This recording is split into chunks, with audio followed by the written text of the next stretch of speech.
अस्सलाम वालेकुम स्टूडेंट्स, उम्मीद है आप सब खैरियत से होंगे। लास्ट लेक्चर में हमने स्टार्ट किया था सी प्रोग्राम का स्ट्रक्चर। उस वक्त हमने इस पे बहुत ही बेसिक लेवल पे बात की थी और बहुत ही बिल्कुल सिंपल और एब्स्ट्रैक्ट लेवल पे देखा था कि सी प्रोग्राम का जो स्ट्रक्चर होता है उसमें कौन कौन से पार्ट्स होते हैं। आज हम इसको और ज़्यादा बेहतर तफसील से देखेंगे और इसकी बेहतर अंडरस्टैंडिंग लेंगे कि जो सी प्रोग्राम का स्ट्रक्चर होता है उसमें और क्या क्या चीज़ें इन्वॉल्व होती हैं। तो लास्ट लेक्चर का लिंक जो है वो आज के लेक्चर की डिस्क्रिप्शन में मौजूद है। व्यूअर्स में से जो देखना चाहें वो उसको देख सकते हैं। तो हमने सीखा था लास्ट टाइम कि हमारे पास जो सी प्रोग्राम का स्ट्रक्चर होता है वो असल में वो फॉर्मेट होता है, वो तरतीब होती है जिसमें हम सी प्रोग्राम को लिखते हैं। तो सबसे पहले हमारे पास प्री प्रोसेसर डायरेक्टिव होता है, फिर हमारे पास मेन फंक्शन होता है और लास्ट में हमारे पास प्रोग्राम बॉडी होती है।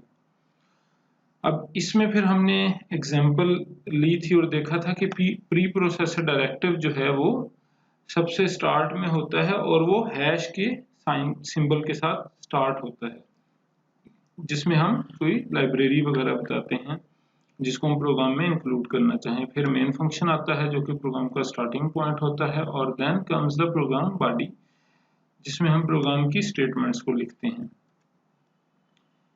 तो अब आज हम बात करते हैं इन सारे सेक्शंस के ऊपर थोड़ा और डिटेल में। तो सबसे पहले प्री प्रोसेसर डायरेक्टिव पे देखते हैं कि क्या प्री प्रोसेसर डायरेक्टिव की कोई और भी टाइप्स हैं। जी बिल्कुल हैं। तो इसकी दो टाइप्स हैं, एक इंक्लूड प्री प्रोसेसर और एक define pre processor. Include pre processor जिसको हमने अभी अपने लास्ट लेक्चर में भी देखा था वो इंक्लूड प्री प्रोसेसर था, जिसको हमने हैश इंक्लूड के साथ अपने प्रोग्राम में यूज किया था। तो इंक्लूड प्री प्रोसेसर बेसिकली एक लाइब्रेरी फाइल को प्रोग्राम में ऐड करने में हमारी हेल्प करता है। यानी ये एक ऐसी कमांड है जिसके जरिए हम कंप्यूटर को बता सकते हैं कि हम प्रोग्राम में किस लाइब्रेरी फाइल को ऐड करना चाह रहे हैं। तो अब यहाँ पे आप सिंटेक्स देख सकते हैं कि सबसे पहले हैश होगा, हैश के बाद फिर इंक्लूड का कीवर्ड होगा, फिर उसके बाद एंगल ब्रैकेट आएगी, स्टार्टिंग एंगल ब्रैकेट, फिर उसके बाद हेडर फाइल का नाम और फिर क्लोजिंग एंगल ब्रैकेट।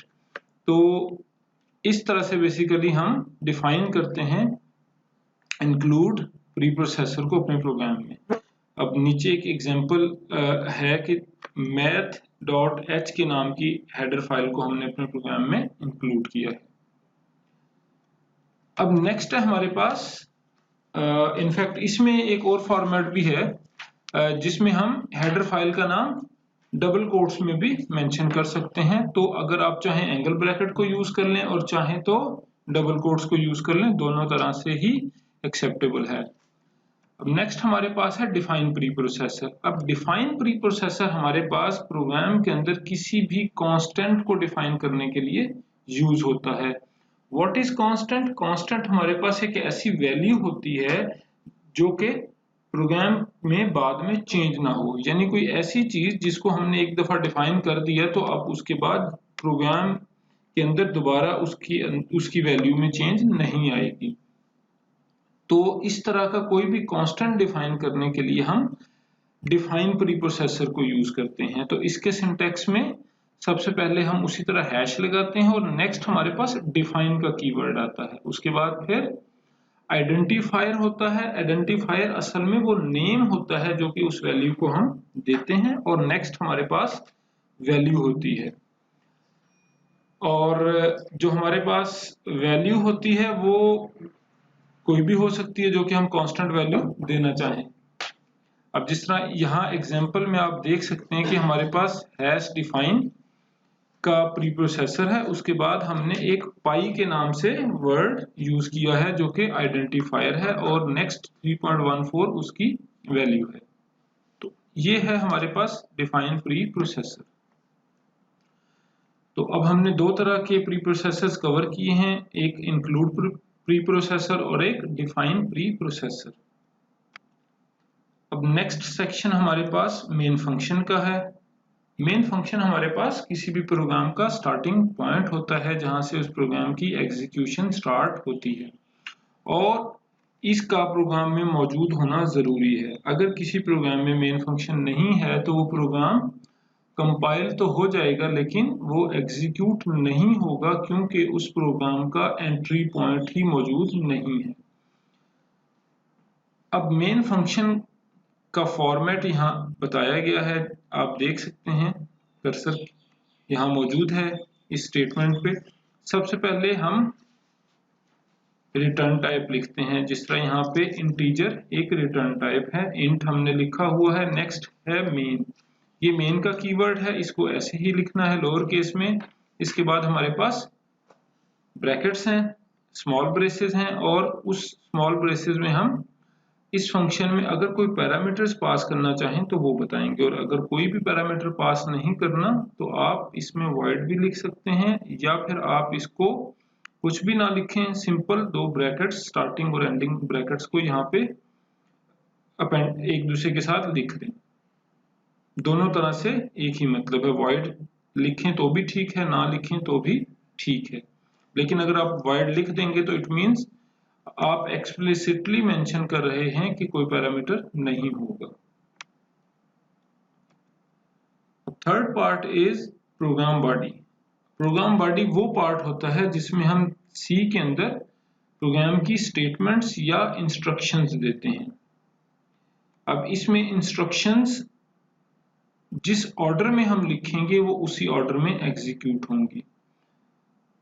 तो फॉर एग्जांपल अगर हमने दो इंस्ट्रक्शंस लिखी हैं, first instruction is addition and second instruction is multiplication, तो जब ये प्रोग्राम कंपाइल होगा और एग्जीक्यूट होगा तो सबसे पहले एडिशन का ऑपरेशन परफॉर्म होगा और फिर उसके बाद मल्टीप्लिकेशन का ऑपरेशन परफॉर्म होगा। अब इस सेक्शन में हम प्रोग्राम की स्टेटमेंट्स को लिखते हैं, तो हर स्टेटमेंट को हमें टर्मिनेट करना होता है और उसके लिए फिर हम एक सेमीकोलन लगाते हैं जो कि स्टेटमेंट टर्मिनेटर भी कहलाता है। ये स्टेटमेंट का जो कीवर्ड हम बार बार यूज कर रहे हैं, तो स्टेटमेंट से मुराद असल में कोई भी इंस्ट्रक्शन है। अब प्रोग्राम बॉडी वाला सेक्शन एक कर्ली ब्रेस से स्टार्ट होता है और एक कर्ली ब्रेस पे ही एंड होता है। तो जो स्टार्टिंग कर्ली ब्रेस होती है इसको ओपनिंग ब्रेस कहा जाता है और जिस पे एंड होता है उसको क्लोजिंग ब्रेस कहा जाता है। अब एक एग्जांपल लेते हैं और उसमें इन तीनों सेक्शंस को फिर से रिविजिट कर लेते हैं।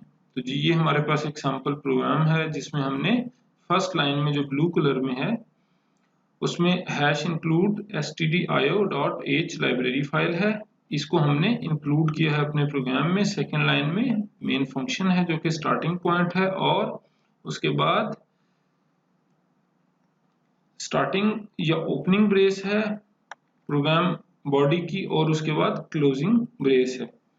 और इन दोनों ब्रेसेस के बीच में हमने दो कमांड्स लिखी हैं जिनमें हमने कुछ इंस्ट्रक्शंस दी हैं कंप्यूटर को, जिनका मतलब ये है कि हम स्क्रीन के ऊपर कुछ प्रिंट करना चाह रहे हैं। मैं इन इंस्ट्रक्शन की डिटेल में भी नहीं जाऊंगा क्योंकि इन इंस्ट्रक्शंस को फ्यूचर लेक्चर्स में हम जब कवर करेंगे तो फिर इसकी डिटेल हम देखेंगे। लेकिन यहाँ से आप एक आइडिया ले सकते हैं कि इस तरह से सी के प्रोग्राम लिखे जाते हैं और उनका फॉर्मेट कुछ इस तरह से होता है। तो आज के लेक्चर में यहीं तक है। नेक्स्ट लेक्चर में नेक्स्ट टॉपिक के साथ फिर इंशाल्लाह दोबारा बात होगी। Take care.